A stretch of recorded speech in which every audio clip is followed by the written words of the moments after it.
주님의 평강을 누리고 가지는 오후 찬양 예배 시간 되기를 간절히 소망합니다. 날씨가 무덥습니다. 이 지치기가 쉬운 날씨가 계속 이어지고 있는 가운데 오늘 저녁부터는 또 비 소식이 있습니다. 보통 이렇게 또 더운 가운데 비 소식이 있으면 가뭄의 단비라고 이제 표현이 되죠. 근데 요즘 비가 내리는 것은 단비처럼 내리지 않습니다. 이런 폭우가 또 없는 것 같습니다.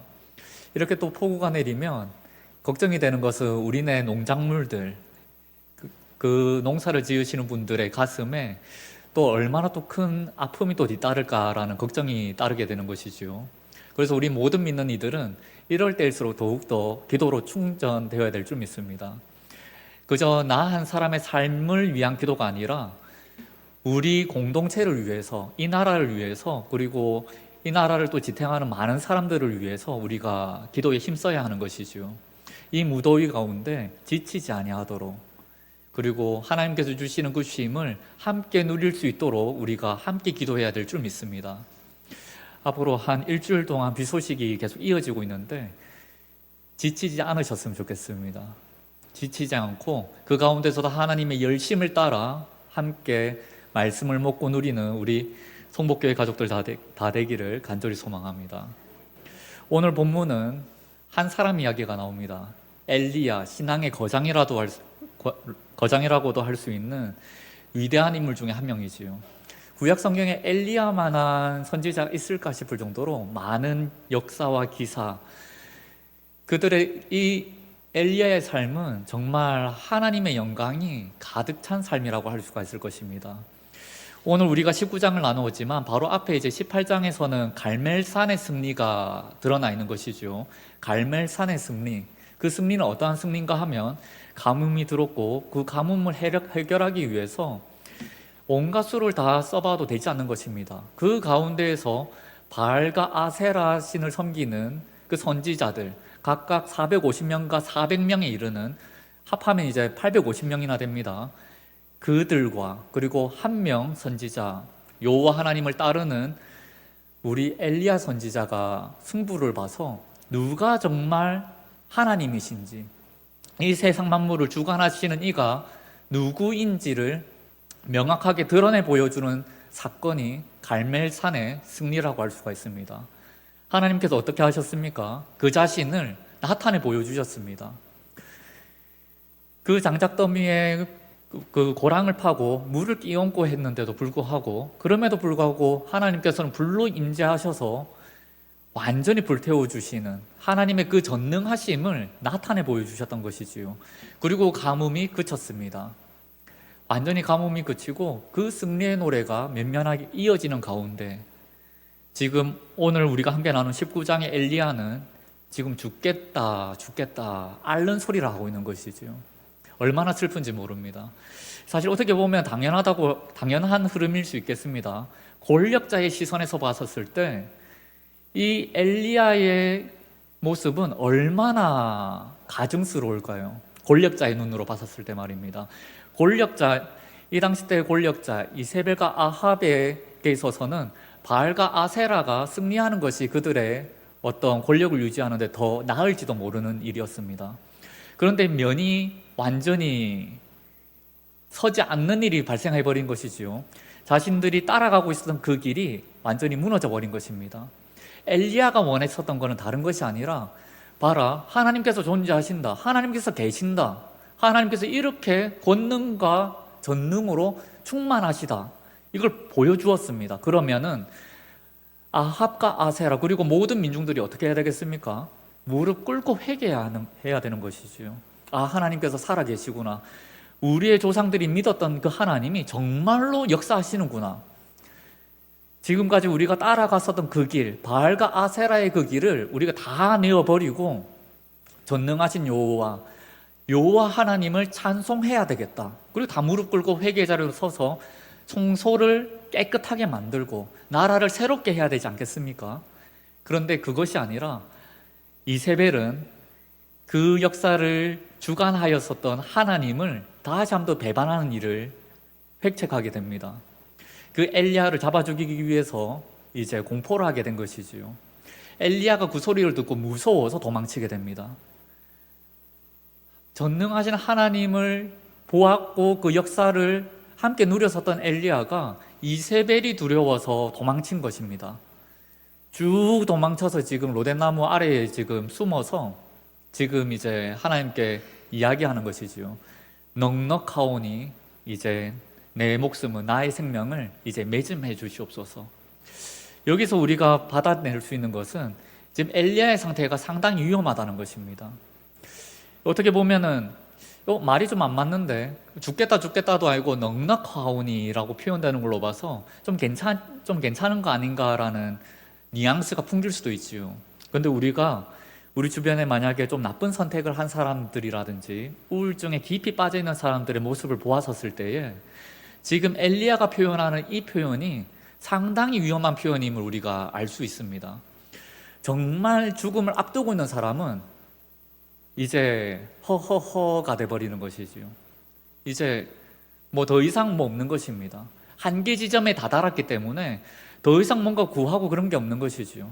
더 이상 뭐 악을 지르고 뭔가 할 만한 게 없는 것입니다. 다 왔습니다. 그냥 이제 족하다. 나의 삶은 이제 족하니까 하나님 이제 다 됐습니다. 끝났습니다. 이제 고도와 주시옵소서. 한 걸음만 걸으면 이제 낭떠러지에 떨어지는 상황이 엘리야의 상황입니다. 톡 건드리면 톡 죽어버릴 수 있는 상황인 것이지요. 그런 엘리야의 상황, 그 가운데서 우리는 이 장면을 어떻게 받아내야 할 것인가? 오늘 주보의 말씀 제목, 지금 말씀 제목 한번 띄워주시겠습니까? 말씀 제목이 쉼 속에 임하시는 하나님입니다. 지금 엘리야의 상황은 쉼이라고 말하기는 수가 없는 것이지요. 죽음이 근접해 있는 상황입니다. 어떻게 보면은 끝났습니다. 엘리야는. 그런데 오늘 말씀 제목은 이제 쉼 속에 임하시는 하나님인 것이지요. 하나님은 엘리야를 쉬게 하셨습니다. 엘리야가 지금 완전히 지쳐서 나가 떨어지는 그 상황을 지나가는 사람이 지켜보았을 때는 지금 엘리야가 쉰다라고 표현할 수도 있을지 모르겠습니다. 화면을 바꿔주셔도 됩니다. 사회상 사람들이 보았었을 때는 쉼처럼 보입니다. 로뎀나무 그 그늘에 쉬어 있는 엘리야, 얼마나 평안해 보이는지요. 그런데 엘리야는 그 가운데서 쉼을 누리는 것이 아니라 지금 죽음으로 지금 한 걸음 한 걸음 내딛고 있는 중인 것이죠. 절대 쉬는 것이 아닙니다. 그 가운데 하나님께서 임재하셔서 엘리야를 먹이시고 그를 진정한 쉼의 자리로 인도하여 주시는 것입니다. 이 무더운 계절 가운데 지금 우리는 휴가철을 보내고 있는 것입니다. 벌써 휴가를 갔다 오신 분도 계실 것이고 지금 휴가의 계획 가운데에서 앞으로 또 휴가를 또 떠나시는 분이 계실지도 모르겠습니다. 이 가운데서 우리가 진정한 쉼이란 무엇인지를 우리가 알 필요가 있는 것입니다. 그저 아무 일도 하지 않는 것, 그저 가만히 있는 것이 쉼일까? 아닐 것입니다. 우리가 그렇다고 해서 무언가를 계속 만들어내는 것이 또 쉼은 아닐 것입니다. 진정한 쉼이라는 것을 우리가 알 필요가 있는 것이지요. 성경에서는 안식이라는 말이 있습니다. 안식. 하나님께서는 6일을 일하시고 마지막 7일째 안식하셨습니다. 우리는 그 안식을 배워야 할 필요가 있습니다. 우리가 그 안식을 알지 못하는 가운데 우리 삶을 이어나가게 되면은 꼭 문제가 발생하게 되는 것이지요. 신앙의 거장도, 이 엘리야 같은 사람도 결국 나가 떨어질 수밖에 없었던 그 자리에 우리가 있을지도 모르는 것입니다. 우리가 예배 자리로 나와왔지만 정말 쉬기 위해서 그 안식을 누리기 위해서 이 예배 자리에 나와왔지만 진정한 안식에 대한 개념을 우리가 알지 못하는 가운데 이 자리에 앉아 있으면 이 한날의 주일도 우리에게 안식이 되지 못하는 것입니다. 그러면 또 월요일이 될 것이고 화요일이 되고 수요일이 되고 또 한 주가 지나는 가운데 우리의 영성은 계속해서 고갈될 수밖에 없는 것입니다. 그러면은 어느 순간에 다다라서 우리는 말할 수밖에 없는 것이지요. 기도해도 응답이 없고 뭔가 그냥 답답하게 눅눅하게 찌들어져가는 우리의 신앙생활 가운데 하나님 어디 계십니까? 라고 물을 수밖에 없는 우리의 현실, 그것이 너무나도 안 좋은 우리의 신앙생활인 것입니다. 예배 자리에 서게 되면은 우리는 무엇보다도 하나님과 그 쉼을 누릴 수 있어야 되는 것이고, 무엇보다도 이 예배 자리에서 하나님께서 허락하시는 그 은혜를 만끽할 수 있어야 되는 것입니다. 여러 번 강조를 했었지만 사실 예배의 자리는 우리가 뭔가 누리고 가지기 위해서 오는 자리가 아니라 하나님께 우리의 존재를 내어 맡기고 하나님의 영광을 위하여 우리가 무릎 꿇는 자리가 예배의 자리가 되는 것이지요.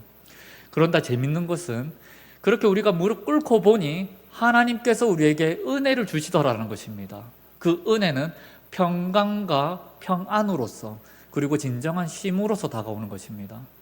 상황은 변하지 않을지도 모릅니다. 당장 내일이 되고 월요일이 되면은 우리 앞에 놓여져 있는 문제가 그대로 놓여 있을지 모릅니다. 하나님께서 역사하셔서 불을 꺼주시고 하나님께서 역사하셔서 어떠한 문제들을 해결해 주신 것이 아닌데도 불구하고 하나님께서 주시는 은혜를 마주하게 되면 우리 자신에게 주어진 그 평안으로서 그 상황을 바라볼 수 있다는 것, 그것이 은혜인 것입니다. 상황은 전혀 달라지지 않았지만, 문제는 그대로 있지만 어떻게 되었습니까? 내가 달라진 것이죠. 나 한 사람이 변화함을 받았기 때문에, 그래서 더 이상 그 문제는 문제가 아니게 되는 것입니다. 다른 것으로 풀어갈 수 있는 그런 힘을 얻게 되는 것이지요. 그러기 위해서는 안식할 수 있어야 됩니다. 전적으로 다 내어 맡길 수 있어야 되는 것입니다. 오늘 본문에서 엘리야는 아무것도 하지 않습니다. 뭔가 안식을 누리기 위해서, 쉼을 누리기 위해서 엘리야가 한 것은 아무것도 없습니다. 그냥 가만히 있었습니다. 대신 하나님께서 하셨습니다. 하나님께서 엘리야를 쉬게 만드셨고, 그 쉼의 자리에서 하나님께서 엘리야를 먹이신 것이지요. 그것에 집중하셔야 되는 겁니다. 하나님께서 엘리야에게 나아가셔서 엘리야를 일으키시고 엘리야에게 먹이십니다. 먹을 것도 하나님께서 마련해 주신 것이지요. 엘리야는 그저 주어진 것에 대하여 먹음으로써 응답했던 것입니다. 우리가 해야 될 것은 바로 그것입니다. 하나님께서 우리에게 말씀을 주시고 쉼의 자리로 인도하여 주십니다. 그럼 우리는 무엇을 해야 되겠습니까? 쉬어야죠.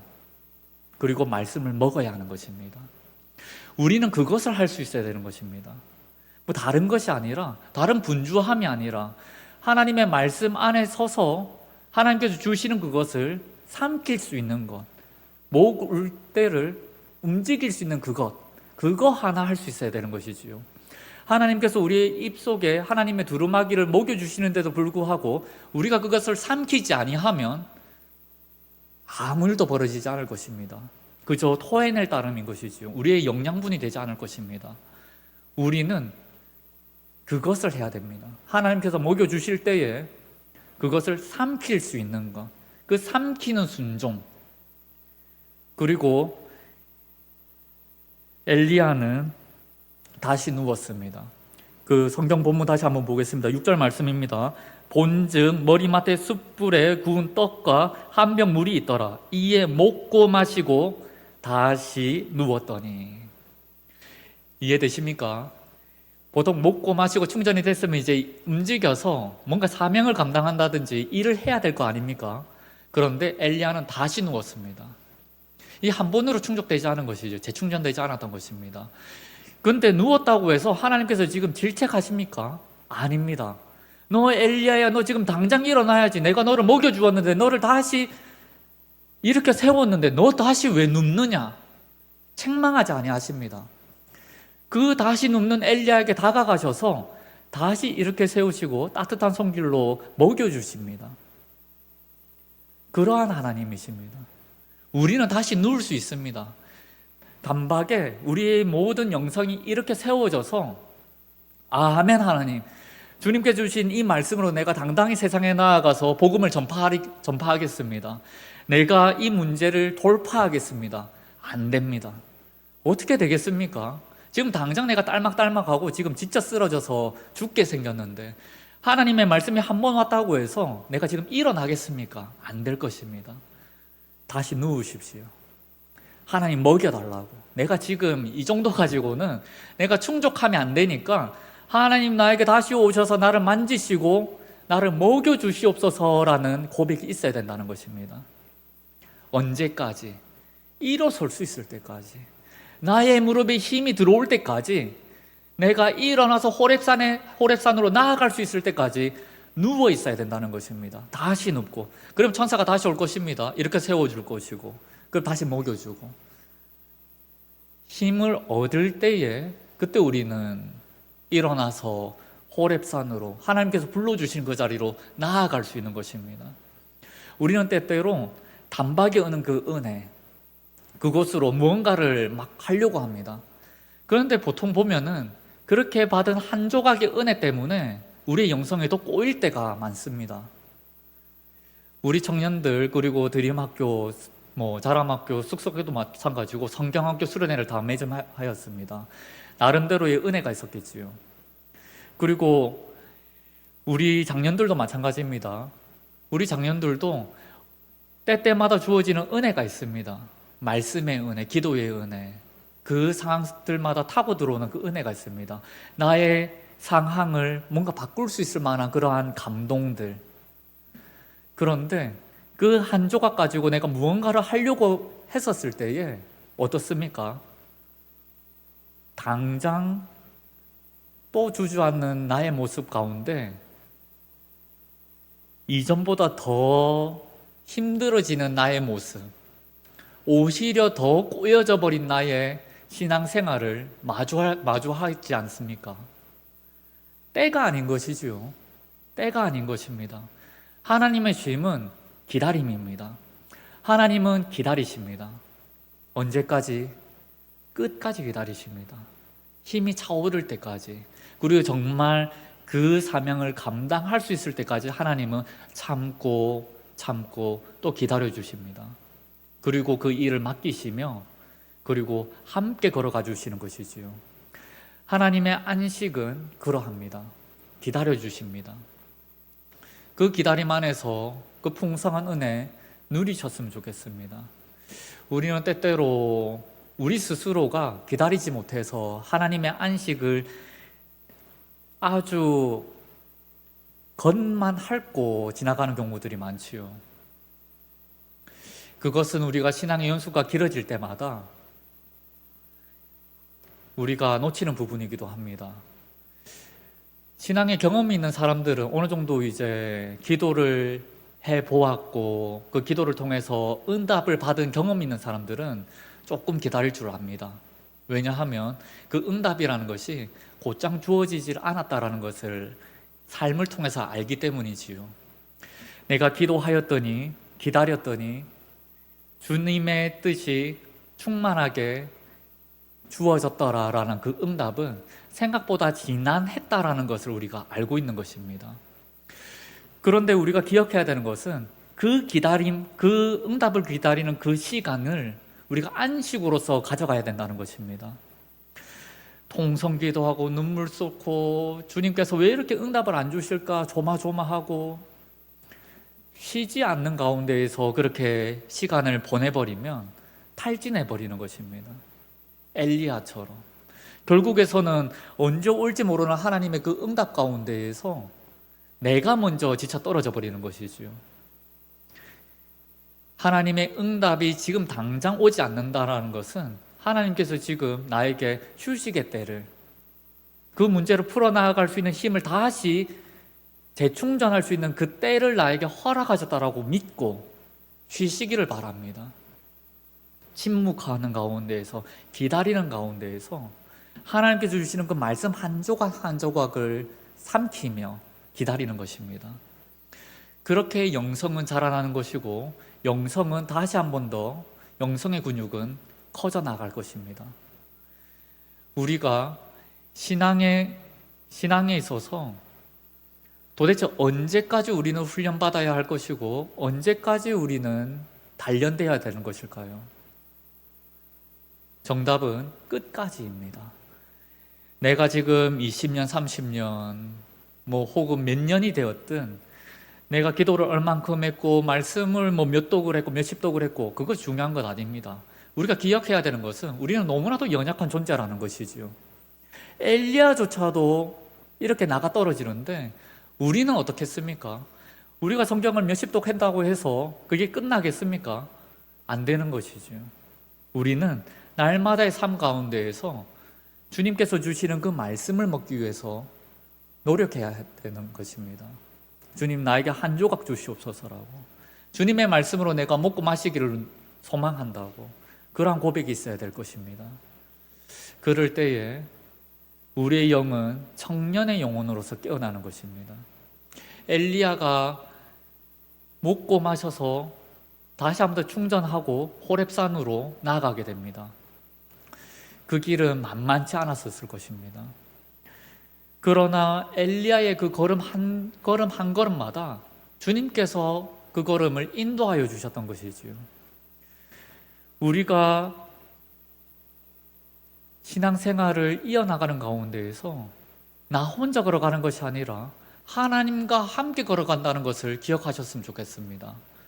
내가 지쳐 나가 떨어질 때에도 하나님께서 함께하여 주셨고, 내가 은혜 가운데 있을 때는 우리가 인지를 하지 않습니까?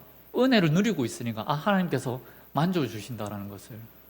그러나 그러한 음성이 들리지 않는 가운데에서도 하나님께서 언제나 우리와 함께 하신다는 것을 잊지 않으셨으면 좋겠습니다. 그러기 위해서는 우리 성도 여러분께서 말씀을 펴고 읽는 것에 기쁨이 있어야 된다는 것입니다. 한 구절 말씀이 타고 들어와서 나의 삶을 정말 하나님께서 기뻐하시는 삶이 될 수 있도록 한 조각 한 조각을 삼켜야 된다는 것입니다. 그럴 때에 진정한 평안과 휴식이, 쉼이 있을 줄 믿습니다. 무더운 여름입니다. 지치기 쉽습니다. 정말 이 가운데에서 우리의 삶을 되돌아보지 아니하면, 그 삶 가운데에서 말씀 한 조각을 먹기 위해서 우리가 노력하지 아니하면 우리는 그저 답답하고 지루한 삶을 살아갈지도 모릅니다. 깨어서 주님의 말씀을 먹기를 소망해 두십시오. 엘리야가 만약에 누워서 그냥 잠들어 버리고 입을 열지 아니하고 입을 열었다 하더라도 삼키지 아니하였더라면 엘리야는 호렙산에 다다르지 못했을 것입니다. 일어나지 못했겠지요. 결국 엘리야는 사망에 처할 수밖에 없었을 것입니다. 그러나 엘리야는 입을 열었고 삼켰으며 일어났습니다. 우리 또한 똑같이 할 수가 있습니다. 우리가 힘겨울 때에, 지쳐 낭망할 때에, 그럴 때의 진실한 언어로서 주님께 가닿기를 소망합니다. 주님, 내가 진짜 지쳤습니다. 지금 한계입니다. 지금 뭐 할 수 있는 게 없습니다. 뭐 깜깜합니다. 주님, 먹여주시옵소서라고, 나에게 주님의 그 한 말씀 허락하여 주시옵소서라고 진실된 언어로서 주님께 나아갈 때에 주님께서는 내가 있는 그 자리로 다가와 주셔서 먹여주시는 것이지요. 다 안다라고, 지금 그 힘든 그 자리 내가 지금 알고 있노라고 다가와서 안아주시며 그 품에서 말씀 한 조각 한 조각 넣어주시는 주님의 그 따뜻한 손길 누리셨으면 좋겠습니다. 그 말씀 한 조각이 결국 나의 영을 깨우고 우리는 영생의 사람으로서 이 삶을 이겨나갈 줄 믿습니다. 세상은 유혹거리들이 가득합니다. 우리 육신조차도 나의 영을 계속해서 망가뜨리려고 노력하는 것이지요. 육신이 그렇게 노력합니다. 세상이 그렇게 노력합니다. 그러면 나는 어떻게 해야 되겠습니까? 나 또한 그 속에 빨려 들어가지 않도록 나름의 노력을 해야 된다는 것이지요. 쉬기 위한 노력, 주님의 말씀을 듣기 위한 노력, 그 노력을 해야 된다는 것입니다. 지칠 때에 쉬십시오. 제발 쉬셔야 됩니다. 말씀 가운데 쉬셔야 됩니다. 어떨 때에는 말씀 읽는 게 만만치가 않은데 이것도 일 아닌가 싶을 때가 있습니다. 그럴 때에는 그저 한 구절이면 되는 것입니다. 와닿지 않지만 그럼에도 불구하고 주일날 들었었던 그 말씀 한 구절, 그 한 토막 가지고 그거 놓고 기도하는 것이지요. 지금 이 말씀이 이해는 되지 않지만 하나님께서 나에게 주신 말씀이 확실하고 이 말씀을 통하여 나에게 에너지를 주고 이 말씀을 통하여 나에게 평안을 줄 것이 확실한데 주님 지금 와닿지 않습니다. 지금 너무나도 피곤합니다. 이 말씀이 나에게 녹아들지 않습니다라고 그렇게 기도할 때에 주님께서 그 가운데에서 그 말씀을 타고 들어와 주실 줄 믿습니다. 말씀이 이해되게 하여 주시고 그 말씀으로 또 하루를 살 수 있는 그 힘을 주실 줄 믿습니다. 제가 왜 이렇게 이것을 확신할 수 있을까요? 제가 누리기 때문인 것입니다. 먼저 제가 너무나도 확연하게 누리고 있기에 여러분도 누렸으면 좋겠습니다. 저 또한 말씀을 묵상하고 말씀 묵상 안 될 때도 있음에도 불구하고 그럼에도 불구하고 말씀을 놓치지 않는 것은 말씀이 주는 힘이 있기 때문인 것이지요. 말씀이 주는 그 힘을 누렸기 때문인 것입니다. 이것은 나만 누릴 수가 없다. 이 기쁨은 나만 누려서 끝나는 것이 되어서는 안 된다라는 간절함이 있기 때문인 것입니다. 엘리야가 먹고 마셨던 그 말씀, 그 생명의 떡, 여러분도 누리고 여러분도 그 말씀을 가지고 세상을 넉넉하게 이기셨으면 좋겠습니다. 세상에서 이길 수 있는 것은 오직 말씀입니다. 오직 말씀의 능력, 그리고 기도로서 하나님을 만나는 그 순간순간들이 그것들이 모아져서 이 세상을 이기고 그리고 누리게 되는 것이지요. 우리 성복교회 모든 지체들이 주님의 말씀 가운데에서 세상을 이기셨으면 좋겠습니다. 그리고 이 무더위 가운데에서도 평안을 누리시고 쉬시고 심 가운데에서 다시 에너지를 얻으시고 그렇게 또 한 걸음 주님과 한 걸음 주님 오시는 그날까지 찬송함으로 나아가는 우리 성복교회 지체들 다 되기를 간절히 소망합니다. 그러한 걸음 함께 내딛기를 바라고 소망합니다. 기도하겠습니다.